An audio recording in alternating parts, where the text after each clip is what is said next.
Alright, I am Casey Carrell.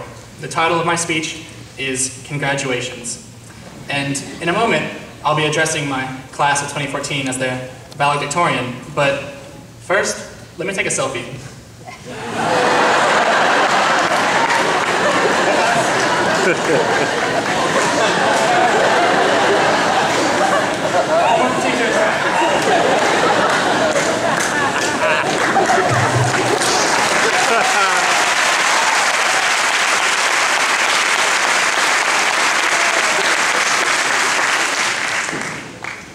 Toastmaster, fellow Toastmasters, and guests. Oh, sorry. Some habits are hard to break. I guess Gavel Club was never really going to leave me. Now, I'm sure you're all wondering why I've gathered you here today. I wish to bid you, my fellow classmates, congratulations. Congratulations on making it this far. Congratulations on surviving the rigorous journey that is high school. And congratulations on graduation. Class of 2014, may I be so bold as to address you in the words of the wise and powerful Bilbo Baggins? I don't know half of you half as well as I should like, and I like less than half of you half as well as you deserve. Well, know you, like you, deserve you alike. I am a proud Casey to be able to include myself in this legendary class. As a proud member of the class of 2014, it is with great honor that I present to you this special announcement. We made it. We made it to the end of high school. Like, who expected that? I didn't even expect to make it to the end of Ray Memorial Presbyterian Day School because I tried to eat my Chips Ahoy cookies before eating my peanut butter sandwich. The principal was so angry, I had to be dragged out of the church, kicking and screaming with tears running down my face.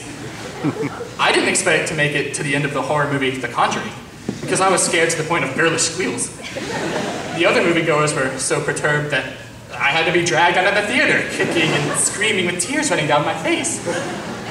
I didn't think I would make it to the end of the book, The Very Hungry Caterpillar, because I got so emotional I began to sob miserably. My fellow bookworms were so pestered, I had to be dragged out of the library, kicking and screaming with tears running down my face. Man, 10th grade was a rough year. But in the words of Patrick Starr, here I am. Here we are, at the end of the beginning, where the sidewalk ends. Together, we made it.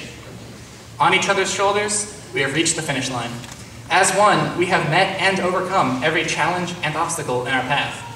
All the times we got B's in AP Gov, or got beat up by freshmen for our lunch money, or had our parking spots stolen, they're all just specks on the horizon.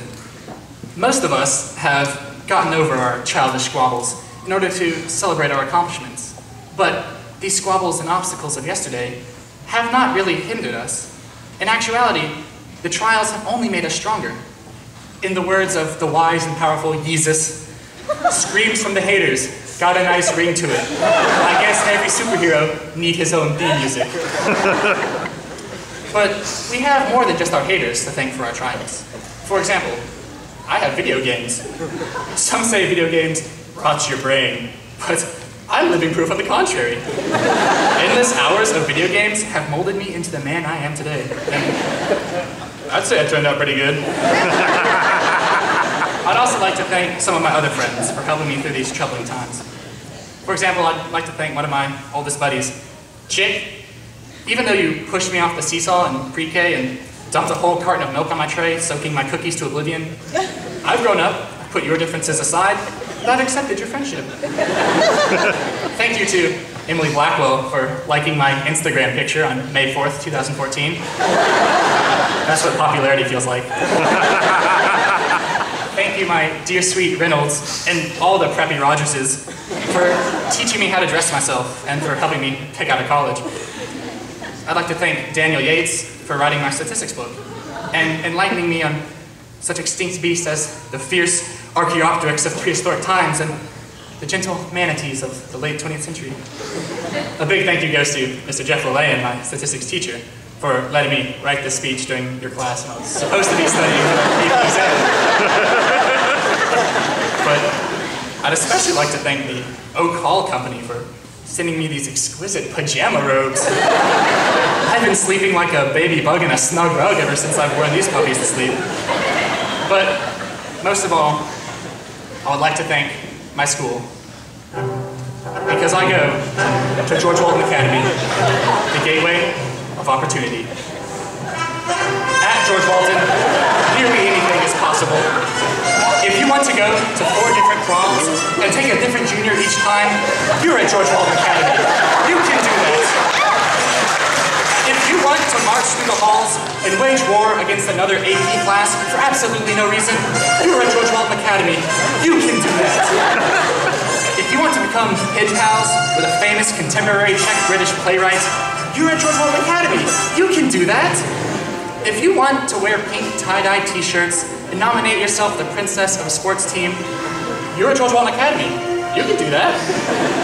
If you want to rip off Nicholas S. Shelby's viral Georgia Tech convocation speech for your high school graduation, you're at George Walton Academy. You can do that. I am doing that.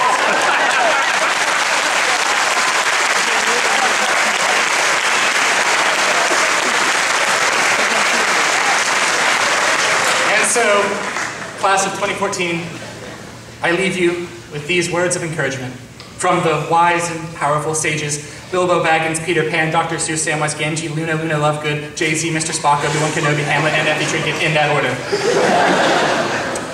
It's a dangerous business, Frodo, going out your door. You step onto the road, and if you don't keep your feet, there's no knowing where you might be swept off to. Head towards the second star on the right and straight on to morning. Never say goodbye, because goodbye means going away. And going away means forgetting. Don't cry because it's over. Smile because it happened. It's the job that's never started, as takes longest to finish. Wit beyond measure is man's greatest treasure. May the best of your todays be the worst of your tomorrows. Live long and prosper. May the force be with you. Alas, poor Yorick, I knew him, Horatio.